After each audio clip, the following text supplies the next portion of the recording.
Before we start this video, I would like to make a quick little announcement that there will not be a new episode of Doctor Who Classic next week, because we are currently coming up on Christmas. I know that by the time this video comes out, it will probably be 2021, but we are coming up on Christmas, so we will be taking a bit of a break. So come back in 2 weeks, and we will watch Season 4, Serial 7, The Macra Terror. And that's basically that. Hey guys, it's Alex and Dad from 7th Hour Films, back again with Doctor Who Classic. Last time on Doctor Who Classic was The Underwater Menace? I think so. Yes, The Underwater Menace. What was that one about?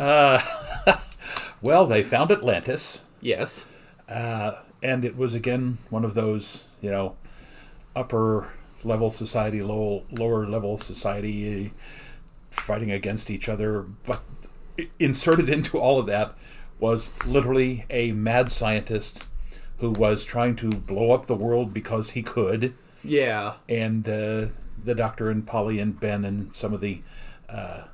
Jamie and some of the miners, guys working in caves, and the fish people all kind of thwarted the plan, and then everybody ran away and got into the TARDIS and took off. Yeah, basically. I mean, it wasn't bad. It was fun. It's just the main sort of hiccup, I guess, is Dr. Zaroff, because he was just... I mean, seriously, Gene Wilder out of Young Frankenstein. Yeah. It's like, being a mad scientist is fine, but there has to be some method to the madness. This is just like, I want to destroy the world. Why? I can. Because I can. Yeah, that's... I'm bored and I have the technology, yeah. So, okay.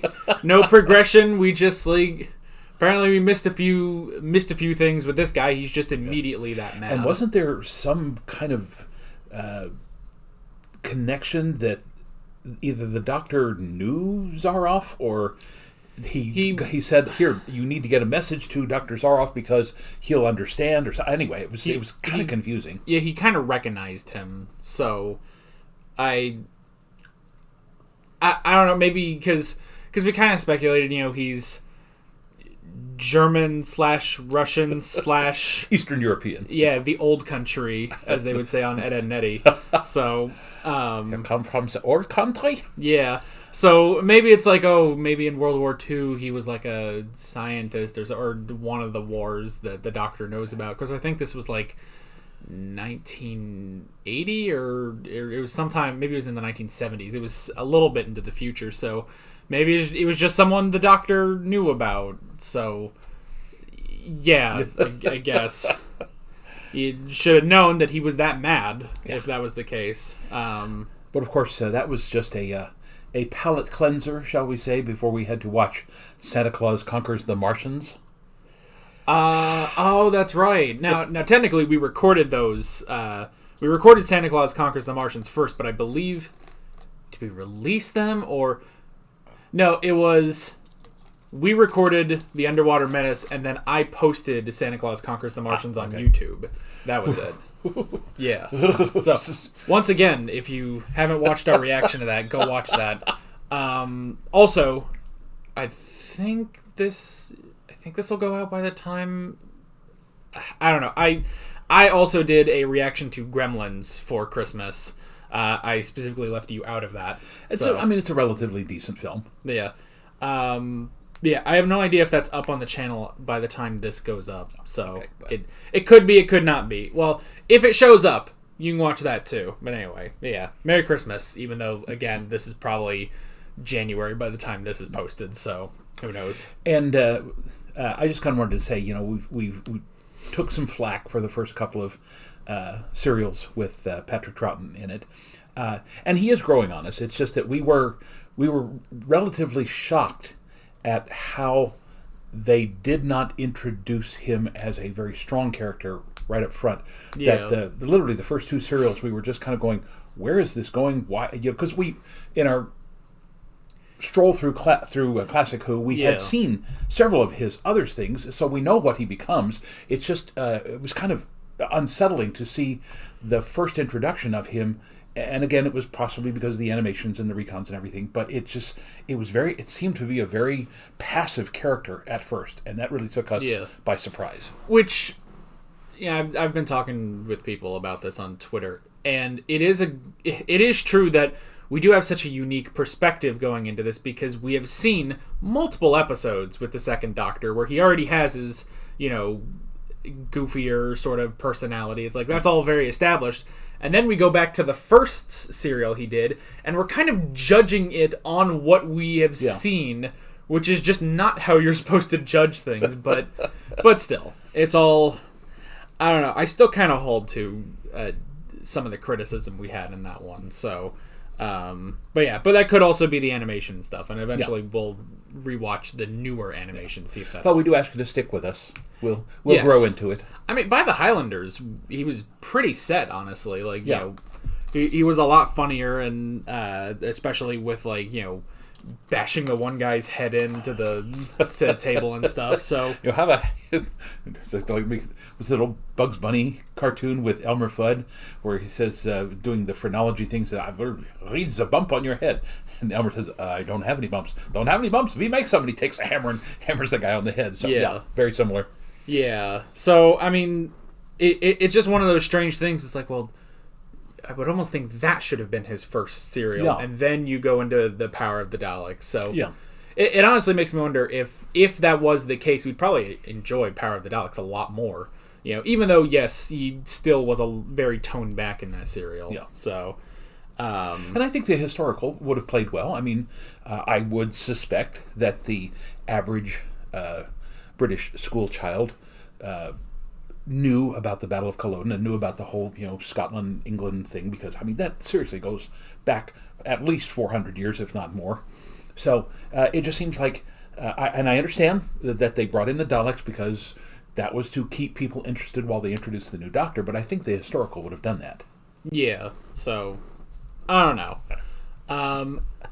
And I think, I don't know when the next even quasi historical is going to be, because looking at the next couple episodes we have here, these all sound like complete sci-fi. So I don't know. Today we're on to the Moonbase. Part 1 and Part 3 are animated, but Part 2 and Part 4 are all good. Oh, okay. So no recons this time. Yay. In fact, I think, let me look, where's my mouse cursor? There it is. The next time we have recons will be Episode 9. Oh, the Daleks are back again. Yeah, so, but that's a little while off. Okay. So, yeah, that's gonna be another 8 weeks or so, at least. Yeah. So, but yeah, no recons for a little while at least. So, I guess we should honestly just go ahead and get into this episode of Doctor Who Classic. Here we go. Don't open the door. Hey, wait a mo. This don't look like Mars to me. Off a mo. Only half an hour. Right. You can't go ashore like that. You need spacesuits. There's no atmosphere out there. Come on. There's some in the chest. In a chest. Yes, the magical chest that has everything in it. Yeah. Doesn't keep things on hangers, just a chest. Come on. Let's go. Or Jamie Tripp? Or bump into it or something. Huh. Is he about to get kidnapped? Looks like it. What are we, 3 minutes in? 2070, in case you'd like to know. There you are. I was only 20 years out. Well, before we all forget what century It's 50 we're years in, from I now. will tell you why I've called you here. And this is where you control the Earth's weather? I see. So the conspiracy theories about the government controlling the weather are right. 50 years from now. Yeah. Next thing you'll tell me they're lizard people too. What's happening up there? The hurricane you were guiding is now 45 degrees off course. It's threatening Hawaii. One of my men was taken ill. We're operational again now. Oh, are those hurricanes on the screen? Well, the one there in the We've now got 3 Pacific days out was. of this mystery.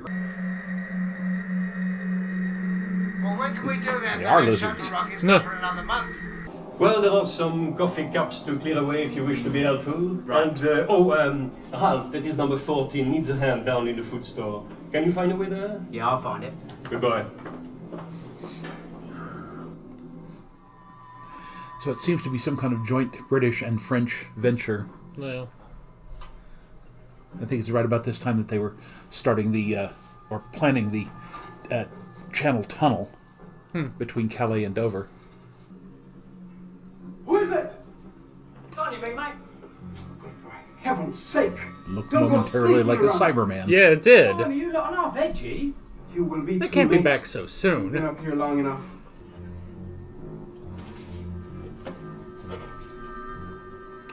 That's a Cyberman. A bunk Cyberman, but All right, let's get it over.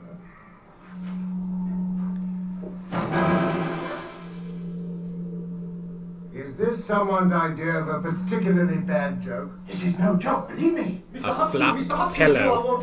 Genius.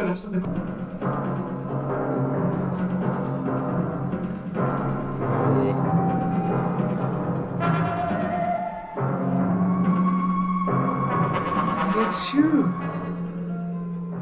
Phantom Piper.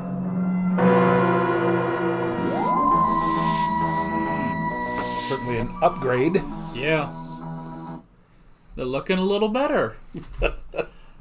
Well, I didn't see that coming. No, it's somewhat of a surprise. Yeah. They're back awfully soon. Yeah, like, I mean, let's see, that was Serial 2 that we last saw them, so this is only 4 later, so, yeah, that is incredibly quick. And it's also funny that the last time we saw them, that was the 4th part of that episode, which was animated, and now we have this episode, which is also animated. And the animation, again, much, much better. You Yes. see the expressions on their faces. I mean, Yeah. even just the slightest movement is much better. I have a feeling that the updated version of The Power of the Daleks has this animation style, which is why everyone wanted us to watch that version. So, if I had known ahead of time, I would have worked harder to try to get that, but that's all right. I mean, it would have debatably helped that, but we won't get into that anyway. So this is 2070. Yes. And when was the Dalek invasion of Earth? 2150? Yeah, sometime around there. Okay, so I'm trying to Yeah. fit in everything, because in Dalek Invasion of Earth, they didn't seem to have much of an updated, sophisticated, futuristic society. Of course, all we saw was basically the rundown parts of London and everything. But right. Well, and plus, even if they had a decent, high-tech society, it could have been that it was wiped out by the Daleks. Yeah. Also, an interesting thing, again, to go back to Power of the Daleks, someone said that technically the Power of the Daleks takes place in the far-off future of 2020. So, it might have missed the mark. It's sort of a Back to the Future, like 2015 came and we don't have any of those things. Yeah. But yeah, so by the canon of Doctor Who, by 2020, they made it to have a colony on the planet Vulcan, wherever that is.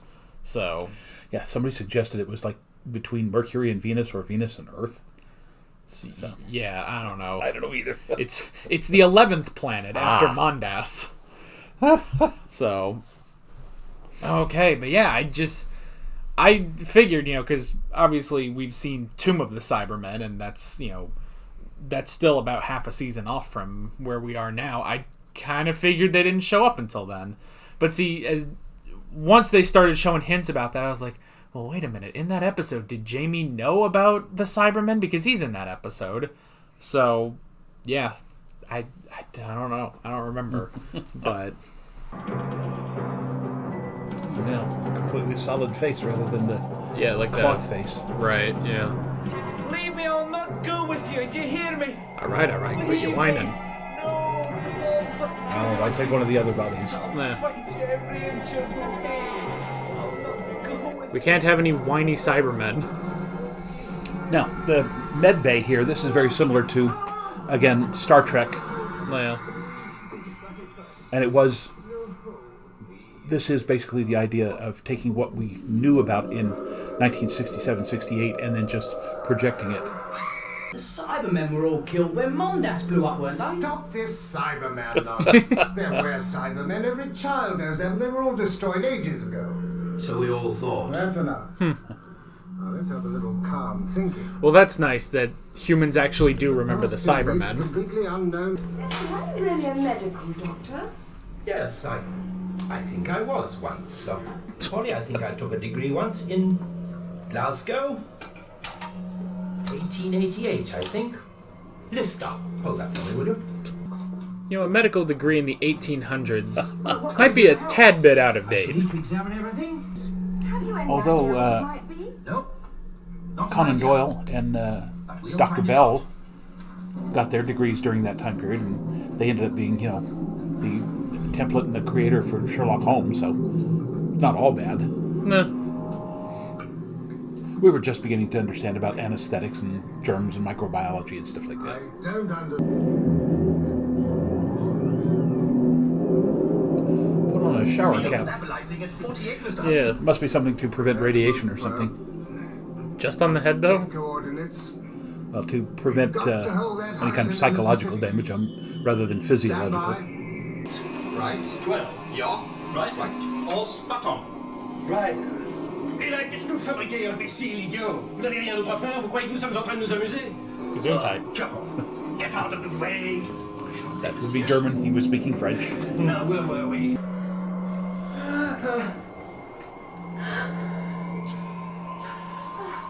A giant metal man snuck up on you.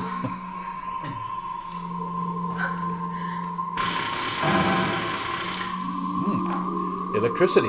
That is the closest thing to a laser we've ever gotten.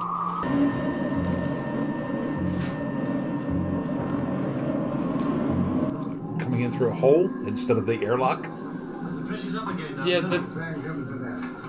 I'm going to check over the control loop monitor. Control loop monitor, huh? So those, like, bags of rice just fill that hole airtight? Well, I mean, you did say that you took your degree in Glasgow in 1888.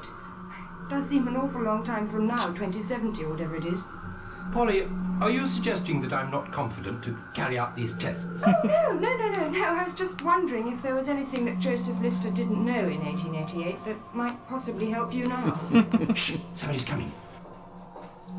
Of course, you'd think he would have medical knowledge from Out for blood. his home world. Again, just a slight bit of slowing down the film so that they would not look like they were moving so quickly.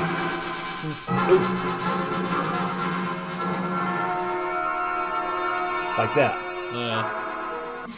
Oh, Doctor, as I was saying, you had your chance and you come up with absolutely nothing. Now, I It's in the coffee.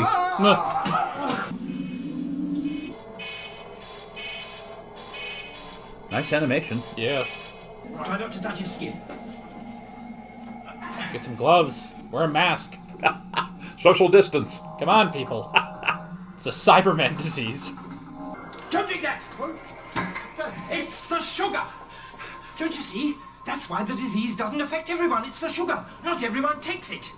Oh, don't touch it. Just happen to have these tongs in my coat.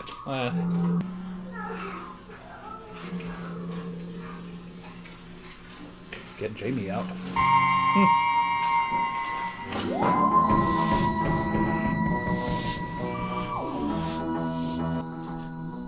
Does Cyberman have a knife? I couldn't tell. He pulled something out, but then Yeah. he went to his wrist, so I don't know if he was making contact with somebody or... Cyberman's gonna start cutting fools. Okay. Well, I'm enjoying this. Well, yeah, it's infinitely the most active of the serials that we've seen so far with the Second Doctor, including the Highlanders. So, I mean, it's just there's literally no padding that we've seen so far. There was that one kind of odd cut where they were doing everything and then just suddenly went to another scene. They rarely do that. But anyway, but yeah, it's moving along, and obviously we are, we know that the Cybermen are there. They communicated the first time we saw them. They haven't done that yet, so Yeah. we're waiting to see what they're actually here for. Yeah.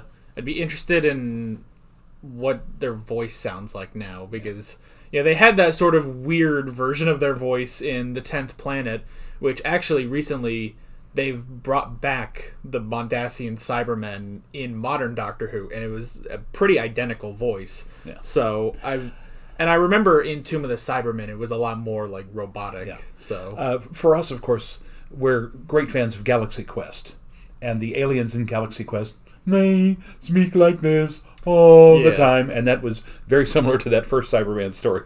It's an unfortunate parallel there, but we can't help but hear it. Yeah. I like that every time we've had the Cybermen now, this and the 10th Planet, there's always a disguise they wear.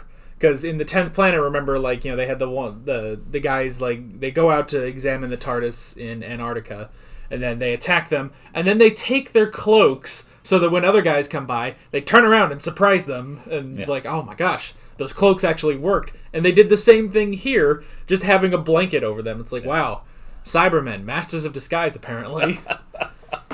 And he did get off of that table very, very quickly, that medical bay. He did. But unfortunately, that meant that table had to rock around a little bit. So, oh well, that's okay. I also like this main guy on the base. I like how he constantly flips back and forth between trusting the Doctor and not trusting the Doctor. It's like, it's so quick that it's kind of funny, honestly. It's like, no, I want you off the moon right now. You found something. Okay, what did you find? So I thought that was funny. And the model work for the Moonbase, the exterior looked really cool too. Yeah, and it's also interesting, just the gravitron that they have. Like, I don't know why it wasn't until it started moving in the background. It's like, oh yeah, that is just a giant object that they had to build for this thing. So, and again, I've probably mentioned this several times before, but again, the animation, the outside of the Moonbase, very reminiscent of those. What do they call them? They were super marionette shows like Fireball, Exall 5, and Thunderbirds. Again, very similar to that kind of construction, futuristic construction. So, bringing back a lot of memories. Operational system 2 now complete. Operational system 2 now complete. Operational system what? It's kind of sounded like do no harm, but I don't know.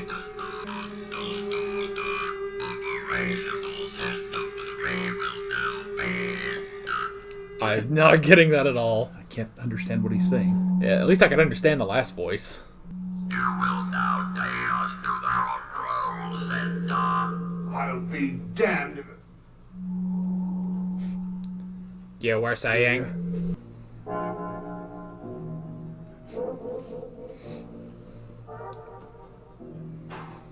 Being assimilated. No. Well, in my day, they used to sprinkle witches with holy water. I'd like to use that beyond them. Maybe they'll rust. Holy water. What is happening? There is loss of control. Thought so. Sonic control. That should be easy. We can hear the Doctor think. I guess. Now, we'll need another one of these. Right, I'll get it. Now, you stay where you are, Judge. Jamie, you're not well enough. It takes more than a wee crack in the head to keep my crimin down. Look, mate, we don't want you cracking up on us. You I'm suppose sure Polly's very impressed. they hadn't written Jamie into the script yet, and that's why he's not doing anything this time around? Come Maybe. on, haven't we got enough trouble without you two fighting each other? Well, I go. No, well, come on then. But not you, Polly. This is men's work. Oh! It's like Ben. Rudolph.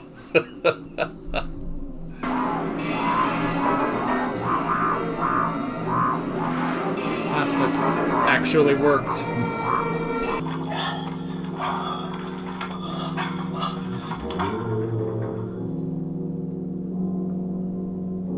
Ew. Cyber vomit. Nah.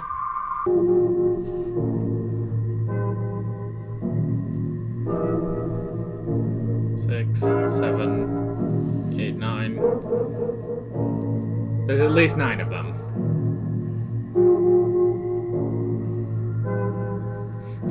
Like they have tennis shoes, basically.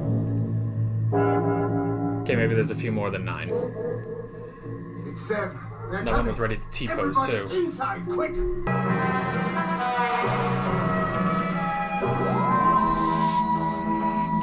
right. Well, that last 2 or 3 minutes there, that opening the door, the Cybermen walk out, walk across the moon, and I mean that was obviously. Let's take up the last 2 minutes here because we haven't done anything else. But other than that, again, it's still holding together very well. Yeah. Interesting fix on dissolving the different kinds of plastic on their suits. Because I do remember there's an 11th Doctor episode with the Cybermen where he's saying, he's like, oh, well, they have like old software things where it's like the Cybermen are weak to gold and cleaning fluids. And I actually remember in Earthshock they did sort of use the gold a bit. But yeah, so I guess this is how they realized that, cleaning fluids, that'll beat a Cyberman. It's not the greatest weaknesses, but oh well. But again, for this is 70 years ago, 60 years ago, so it's interesting how they realize they can't do certain things, and what have we got? Well, they got plastic. Well, maybe we can somehow dissolve the plastic, and you happen to find all the things that would do that. So again, it's kind of hokey, but again, it's effective. It's kind of fun. Yeah, and I mean they do sort of explain it well when Polly says like, oh well, to remove like, what was it, nail polish or something. It's like it's sort of like that, and that's a sort of like plastic, so the same could possibly be applied to the Cybermen. It's like, well, okay, I guess that's kind of clever. And it is interesting that it's not the Doctor that figures it out; it's Polly. So, of course, then going to actually attack the Cybermen. Now that's man's work, according to Ben. Well, he's a very... Well, of course, if he was in the Navy in the mid-'60s, means he grew up in the 50s, and that was very much a 50s attitude. I dealt with that. My older brother was very much that kind of a guy. So, well, and definitely, I mean, I just flash back to the Rudolph movie where they say, "I was like, no, this is man's work," and they go off. It's like, what you don't even do anything in that movie. So, is that the one where they have the reindeer named Clarice? Yes. Hello, Clarice. Yeah. I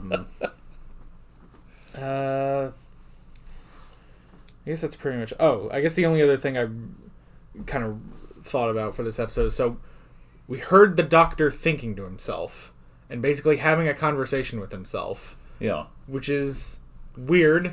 We've never seen that, and I don't think we will ever see that again. I don't know. That was... I'm also... Obviously, they bring up, oh, this device is working on some sort of sonic wave. And, of course, I'm sitting here yes... Sonic waves, huh? Interesting how that works. So, I don't know. At some point, the second Doctor will have a sonic screwdriver. So, someday we will get it.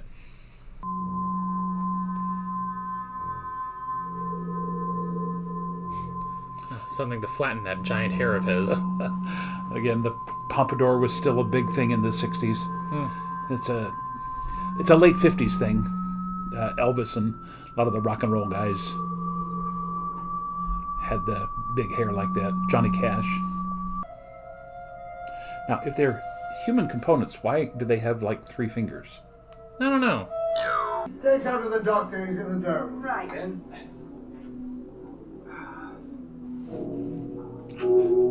How do they not see this? I don't know. Hi! Behind you! Quick! Grab it! That's gonna leave a mark. Good job, boys. Oh, thank heavens I can breathe again. Luckily, that was an airtight jacket. Another one. Ugh, not really hiding those wires very well.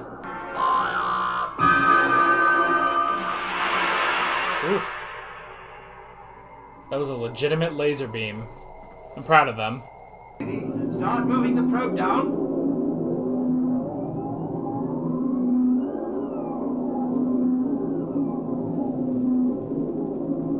Should really have a radio in there. Is it gonna crush them or? take the gravity away and send them all flying out into space. Maybe.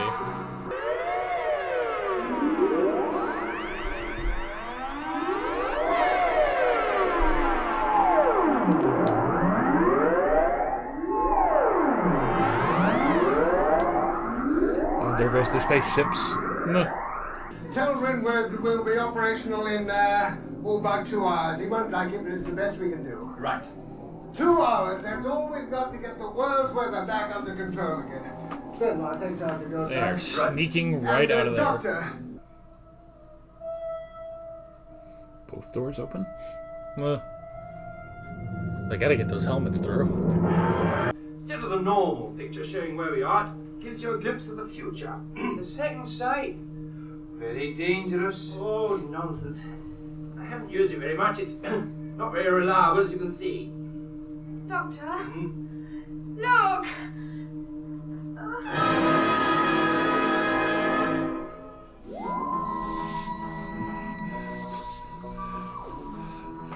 Next week, Attack of the Lobstermen. No, actually, that looks more like a crab. Yeah. Well, next time is the Macra Terror, and I think you're not too far off on that. Well, this entire episode I was watching like, okay, how are we going to wrap this up? Like things keep happening, and it's like, are we going to wrap things up here? And it's like, okay, yes, we did. A little quickly, but that's all right. But honestly, the solution makes sense. Yeah, well, they did set that up. Essentially, though, the problem was how did they get it to aim that close to the moon? Yeah. Because if it can project that beam all the way down to the Earth to control the weather, all they would have to do. But they did set it up either in the second or third episode. So, seriously, and I know this is going to sound awful, my only complaint about this entire serial is, whereas the first time we met the Cybermen, we thought their voices were not threatening. Here they were threatening, but very hard to understand. Yeah. They were almost unintelligible in some spots. Yeah, it was very difficult. It was too much effect on their voice. So. And it didn't help that a lot of their, especially the more dramatic scenes, had music under it. Yeah. And unlike the Daleks, who speak very quickly because of the somewhat mechanized voice, they were speaking rather quickly at sometimes, and it was just garbled. And there were like 2 or 3 times we literally looked at each other and said, "What are they saying?" Because we couldn't figure it out. Right, and it is now it's an issue that could be solved if we had subtitles, but that's just not happening. Especially now we're watching episodes now on archive.org because interesting thing, if any of you want to follow along with Classic Doctor Who, every episode of Classic Doctor Who is on archive.org. You have to kind of look around for them, but they're all there. All the way to the 8th Doctor's movie is on there. So, but that's the thing is, it just doesn't come with subtitles. Now, the next 2 that we're going to watch are completely animated, so I'll be getting those on Amazon, and those will have subtitles on those at least. Okay. So if the Macra crab people are difficult to hear, we'll at least know. No, forgive me for this, because this will be awful.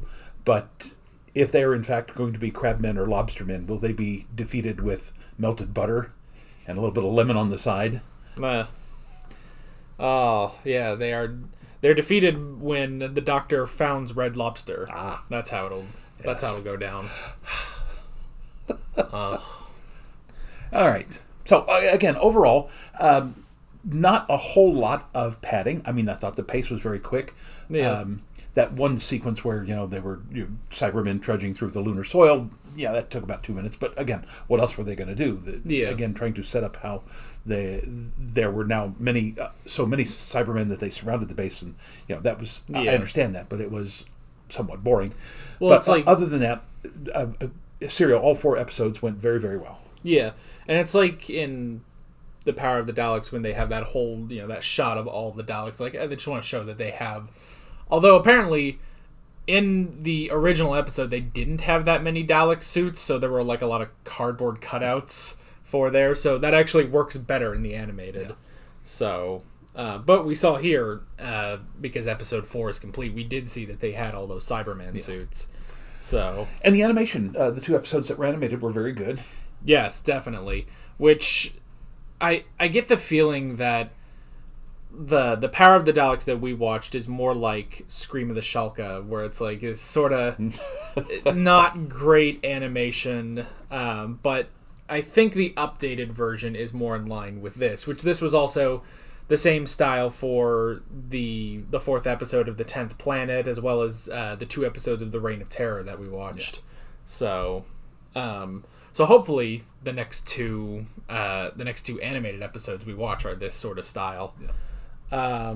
Alrighty. So we were on the moon in 2070, which it's interesting that, you know, when they got out and they had the suits on, it was interesting because I really just stopped and was like, oh, we've never just been in the vacuum of space before on the show, which is interesting. Like, they've never had to have the suits. Yeah, and it's interesting the TARDIS didn't land inside the Moonbase somewhere. Yeah, it specifically landed outside.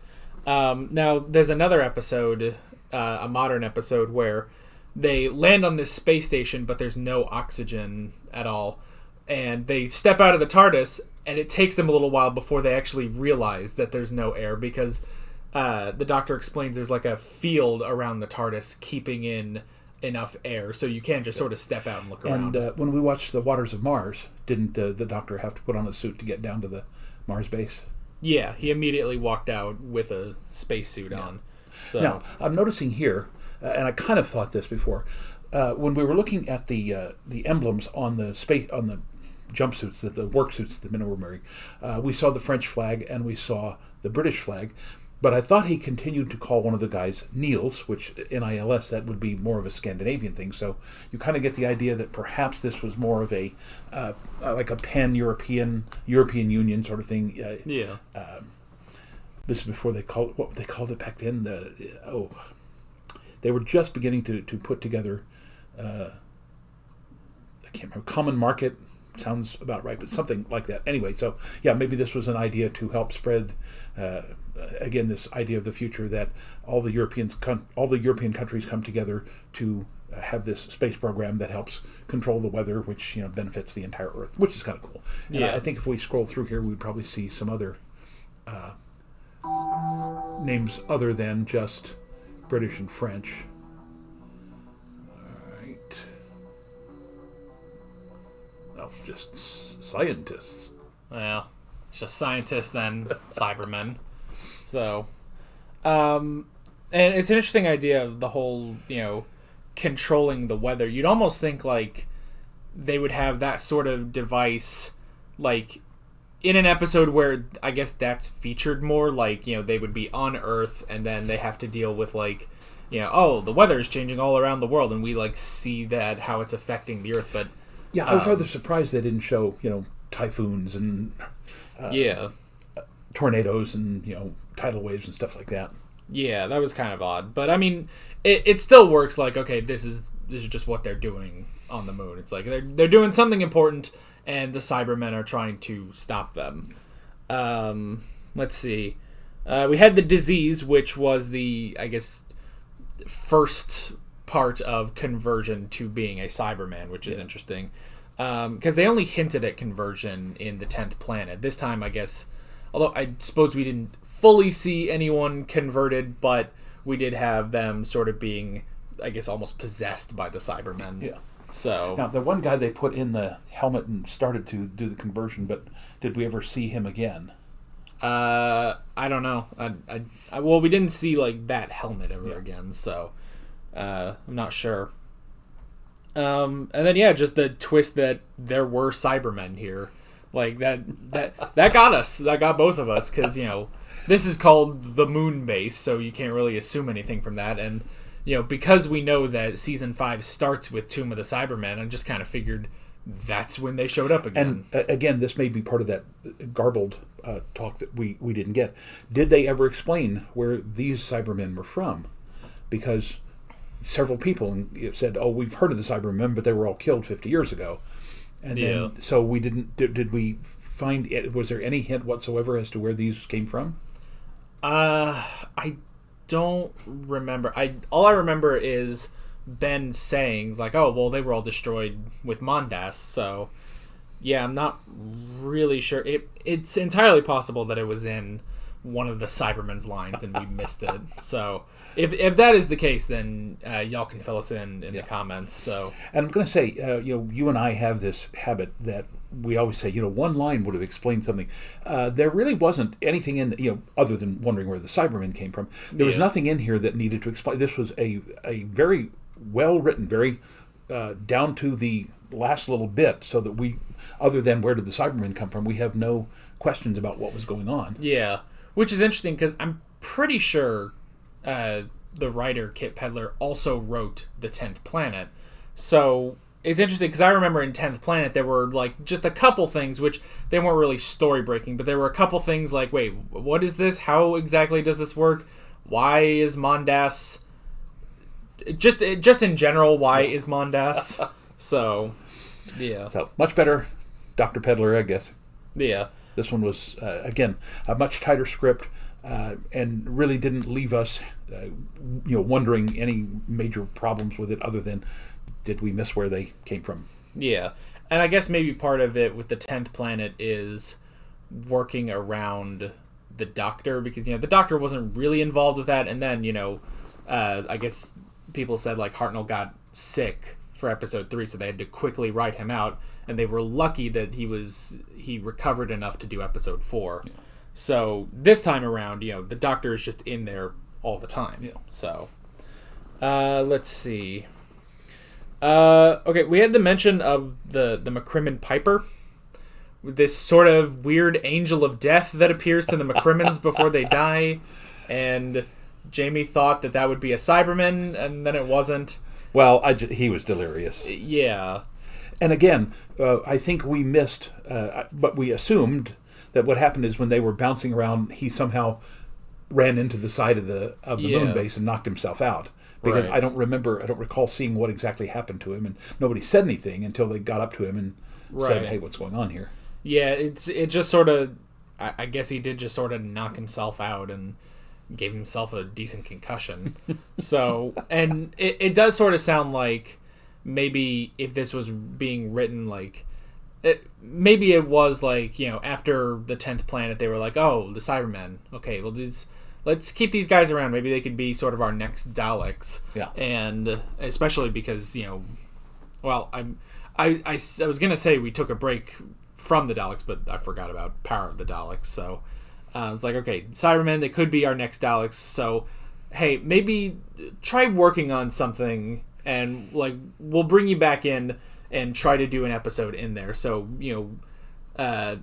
Kit Pedler wrote this thinking it would just be the Doctor and Ben and Polly, and then they were like, oh, well, we also have Jamie now. So it's like, okay, so let me try to write in an 18th century Highlander... on the moon. Okay, well, either it's like, well, I have one of two options. He can get a concussion for 3 episodes, or we can pull a Katarina and kill him. But we seem to like this guy, so I guess we'll go with option A. Yeah. So, I was actually watching a YouTube video where it was this convention panel with David Tennant and Matt Smith, and they were asked, if you could play one companion, who would you play? And David Tennant said, I would be Katarina, the slave girl, who dies like immediately because they don't like her. So I thought that was just so problematic. I mean, it's one thing for Jamie, who at least would have a vague idea of machinery, and then when they explain it to him, he goes, okay. But a girl who has literally lived in the ancient world, who would have never seen anything even close to being mechanical, who would marvel at the wheel. Yeah. To have her follow along, that just was, I assumed what they were going to do is ultimately drop her off somewhere, that she had just come along just briefly and that they were going to take her to someplace else where she could function properly. But to have her, blown out of the air hatch, that was an incredible shock to us. Man, that was such a crazy... Because that was like the 4th episode, so it was the last one we were doing, and it was like, oh my gosh, this is this is insane. We're going to all these locations. Katarina just got blasted into space. She's dead. There's her corpse just flying around. And it was weirdly like it got us hyped for the Daleks' master plan, and then we all know how that turned out. Yeah. So yeah, let's see. Medical doctor. So the doctor is, it's not just a name, he is a doctor at the very least. But I love what Polly said, it's been more than 100 years since Dr. Lister, and perhaps there's something that you should upgrade your medical degree about. Yeah. That was pretty funny. It is interesting that it's like, oh, that's where he got his medical degree in the 1800s. Like, okay, I mean that's you get a decent understanding, but I also like, and I think I've mentioned this before, there's an episode with the 11th Doctor where someone says, like, you are a medical doctor, right? You don't just have a degree in cheese making. And he's like, no, I mean, yes, I have a degree in everything, but no, I am also a medical doctor. So I just like that idea that somehow he's so old and he has, a time machine. He just has a degree in everything, even the dumbest degrees he has. He has a DDP, Doctor of Dairy Products. Yeah. So, let's see. Sugar, that was kind of strange. Yeah. Like a little bit. It's like, oh yes, it's in the sugar, and because only certain people take sugar in their coffee, they're being converted into Cybermen. Like, okay, that's a very specific plan for the Cybermen to do, but I mean that's fine. Like, yeah, and again, this is just one of those things that they could have done, is to show the guys sitting around in the control room, and somebody gets a cup of coffee and puts some sugar in, but just a kind of a foreshadowing sort of thing. But it wasn't until the guy put the sugar in and literally almost died immediately that we began to wait. And I said first, oh, it's in the coffee, and then no, wait a minute, he did the sugar. So, but but other than that, I mean, that was a good setup. It just could have been done a little bit quicker. Yeah. Plus, I mean, because they make special mention when it's like, oh yes, get everyone coffee, and then they do that, and the guy, pretty much keels over. But I mean, I guess if there was a scene where someone had coffee and put sugar in it, we probably wouldn't have noticed. But I guess it would be something like, oh, if you go back, you would notice that. Which, of course, in the 60s, you couldn't have gone back because none of this was repeated at that time. Yeah, that's true. Yeah, that's a bit tricky. Although that's really odd, because in the United States, nearly every show was repeated, because, again, they usually did at least 26 episodes, which they then took time off in the summer to air sports programs and specials and things like that. But there was always like their favorite episodes that would be rerun in the summertime, just to keep people interested in it, and then have the big premiere week either in September or October. So, I'm really surprised that the BBC didn't hold on to any of this stuff. Yeah, because it's like, I mean, I guess the way they sort of get around that is there is a new episode every single week, at least for Doctor Who. But yeah, it's like, you don't have like the 10th Planet run on a Sunday or something, like, or like a Tuesday night when nobody cares or something. Like, it just seems so weird. Like, if you're watching that, or even if like you're in Doctor Who, you watch that episode, like, oh yeah, I remember that episode. As soon as those credits roll, it's like, well, I will never see that again in my life. Like, okay. But there were a lot of British serials. Again, Coronation Street was the one that I remember was on 2 nights a week. And again, it was like a modern-day soap opera. But still, even I would imagine, even in the 60s, the soap operas were at least keeping a copy, at least temporarily, of it. And it's just the idea that they wiped all of this stuff is just heartbreaking. Yeah, and especially just because of how popular like it got. Like, I kind of understand earlier on when it's like, oh yeah, the Daleks, that was big, well, okay, let's move on and stuff. Like, like I could kind of get that, but now that we're into the 4th season, like, you thought it would have ended by now, So let's see, you blew it, Beeb. Yeah. Of course, you call him Beeb, it almost sounds like you're saying Bieber. No, that's I remember the BBC, it was simply called the Beeb. Interesting. I mean, it's already a short name, BBC, and you have to shorten that even more. Well, I was telling this story in my class this past week, too, about when we started getting automobiles in Oklahoma in the 1920s. And the picture that I show is of a car dealership for the Willis Company. And, of course, the reason I tell that story is Willis was getting clobbered by GMC or GM, General Motors and Ford and the Dodge Brothers and all the big companies until World War II, when the Army put out a contract for a General Purpose Vehicle, or GPV. This would be kind of an all-terrain vehicle, and Willis actually won the contract to create this. And then, of course, when they sold it to the Army, the soldiers who drove it loved it, but didn't like calling it the General Purpose Vehicle or even the GPV. And they just began to jam those three letters together, and it became the GPV. And then it got shortened until it was just the GP, and then it just became the Jeep. And that's how it got its name. Although originally it was GEEP, they then switched it over after the war to JEEP, and that company is still around today. Yeah.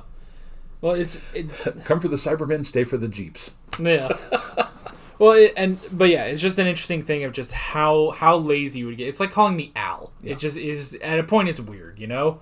It's like, Alex is already short for something. If you try to shorten that even more, it's just weird. So, although half the time I forget I have a full name. Like, yes. Yeah. Anytime he's asked to sign his name, we always have to remind him, you have to put Alexander. Yeah, because I've never gone by it. I probably will never go by it. So, well, I haven't used my middle name since 1967.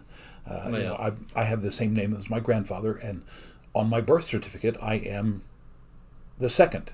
And when I signed anything back then, I had to put my full first, middle, and last name and the Roman numeral 2. But then when my grandfather died, I dropped the 2, and I have not used my middle name either. So I'm just Richard Lemon. So. Yeah, but you don't like your middle name, do you? No, it doesn't fit with the rest of it. Yeah. Anywho. Anyway. Conversion, yes. Again, we didn't really see just a full conversion. Maybe that's what we'll get, well, I guess, in Tomb of the Cybermen. But I don't remember if they did that. Yeah, because in the Tomb of the Cybermen, they were all frozen. Yeah, it was a tomb. Yeah. So somebody had been stashing them away. Yeah. So I don't think anyone was fully converted, like, on screen. But I don't know. Maybe it'll be the fourth one.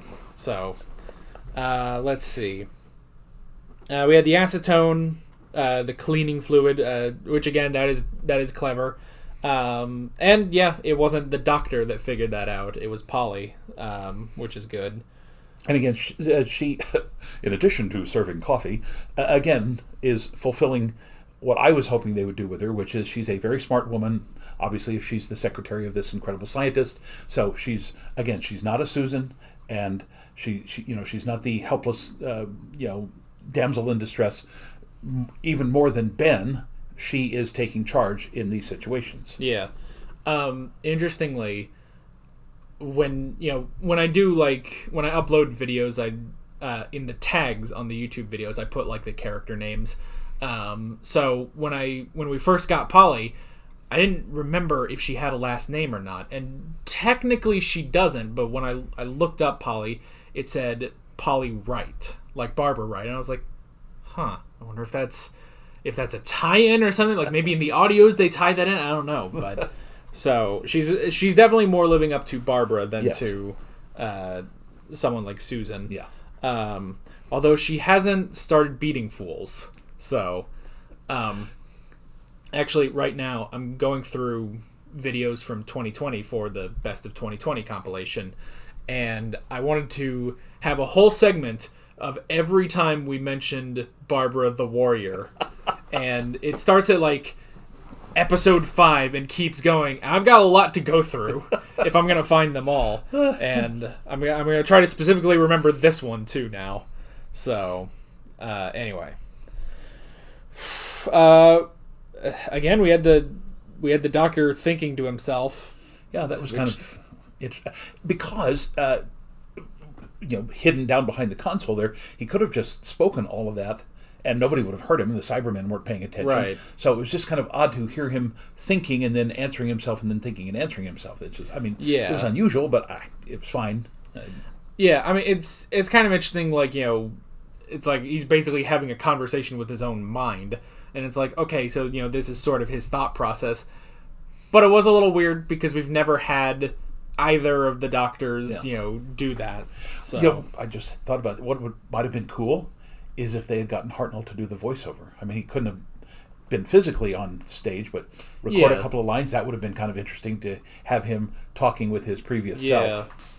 Yeah, like the voice in his mind is his old voice. Yeah. That could have been kind of interesting. Because when they did the three doctors, just having Hartnell there and saying, "You two should know how to do this," I was there for you, or you should have remembered all of this from me. That was kind of cool. Yeah, that kind of reminds me. What show was it? I think it was Batman Beyond, where like something gets into old man Bruce Wayne's head and tries to pretend that it's his mind talking to him. And later on, after they defeat it, he's like, well, I always knew that it wasn't my mind actually talking to me because he kept calling me Bruce. And I never call myself Bruce in my head. I call myself Batman. So, yeah, if it was sort of this, like, how he still thinks is in the first Doctor's voice. So, that could be kind of interesting. And then the last thing I kind of wrote down, I didn't write down almost anything for I was going to say, we didn't talk a whole lot because it was very engaging. It was we were watching it and not sitting back going, oh, well, they should have done this or that. It was like, okay, this is good. Let's just blaze right through it. Yeah, so, I mean, the last thing I wrote down was the no gravity, which was clever. Now, the thing with the ship, it's like, okay, well, you're, launching all the Cybermen, okay, they probably don't have rocket boots, so they can't, get back or anything. But then they throw the ship up, it's like, well, couldn't the ship just activate its thrusters, pick up all the Cybermen? Maybe it can't get back, but it could at least get out of there. Now, there was that thing, though, at the end where Polly saw what appeared to be a comet or something, and she made some kind of remark about that. And I thought maybe that was, all of them, destroying or, hitting the atmosphere, or I don't know. But, I got the impression there that the idea was that all of the ships had somehow been destroyed. Yeah. It could have also been... Or disabled, at least. Yeah, because they had, like, the ship from Earth that gets bounced off, and it's like, oh, they're, flying straight into the sun, and for some reason they can't, activate their thrusters and get away from there, whatever. But maybe it's also, you could kind of speculate that the gravitron bounced all the Cybermen maybe towards the sun as well. Yeah. So... And now this is, again, a very small thing. So I speculated that the gravitron was either going to crush them all, kind of like they melted there in the 10th planet, or launch them all into space.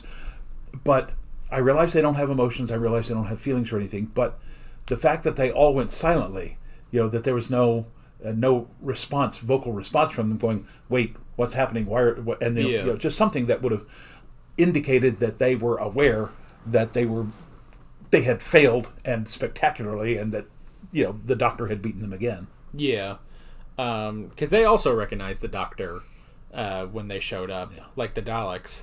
So, and again, when we said that in Power of the Daleks, people speculated like, oh, well, maybe those Daleks have run into the second Doctor, but this is the first time the second Doctor is meeting them. So it could be that, or somehow they like scan him and like, you're kind of like that other guy that we dealt with. So I don't know. Could be one of those. Yeah. But that's basically all I wrote down. Yeah. So really good episode. Again, just a good surprise that it was a Cyberman episode. I was not expecting that. And again, I like the upgrades of the Cybermen costumes. Yeah. We were speculating about the things down the arm, but the first time we saw it, we said, it is Lizardmen or something like that because of the 3 fingers and stuff like that. But definite upgrade on the Cybermen costumes. They didn't have the big, huge, clunky thing on all of them that they had originally. Yeah, it's a bit more streamlined. Yeah, and the fact that instead of a helmet piece and what appeared to be a cloth face, now they've got the complete, almost robot-type head. That, again, to me, that's much more visually striking. Yeah. And the only real complaint is that it can be hard to understand them sometimes. Yeah. So, if we had subtitles, then maybe, I don't know, because, the next time I assume the next time they're going to show up is Tomb of the Cybermen. Because we've already seen that, I could maybe try to go in and put in my own subtitles for that. That'd take a while, though, to type out all those subtitles. But I don't know. Well, I'll think of something. But at the very least, the next two that we have are completely animated, so we can watch them with subs. Right, and it's Macra Terror, and what was the one after that? The Faceless ones. Which actually, interesting thing about that one, while it is completely animated, Part 1 and Part 3 are complete. So we could watch the real episodes and then just switch back to the animated if we wanted to. I don't understand what... So Part 1 and Part 3 are the real episodes. The real complete episodes. But I guess they were found after they had already animated the entire serial. Oh. So... Well, yeah, I'd rather watch the regular... Yeah, so... And I can't remember if that's a six-part episode or not. It might be. Should have written that down when I made this list. Oh, well. Oh, well. The next one, I believe, is a 4-parter. So, those are simple. And this will go up, you said, it's probably sometime in January or late December? Yeah, it's... I think the last time we were up, we wished everybody a Merry Christmas, so Happy New Year. Yeah, Happy New Year. That 2021 will be better than 2020. Oy. Couldn't be worse. It's a low bar. It's literally the worst year since, what was it, 1348, when the plague descended upon Italy and wiped out 25 million people in 4 years. 4 years ago we said 2016 was the worst year, and then yeah, Mother Nature coming back to bite us on the fanny. Yeah, I mean at the very least we should be good until the next election year. If this is going to be a pattern of some sort. So yeah. Anyway, yes, Happy New Year. That's basically that. With all that being said, we're Alex and Dad from 7th Hour Films, and we will see you guys next time. Take care. Alright guys, thanks for watching this video. If you want to watch more of our Doctor Who classic reactions, you can click on the playlist, you can subscribe if you haven't done that already, and be sure you hit that notification bell. You can support me on Patreon and follow me on social media, links below in the description. See you guys later.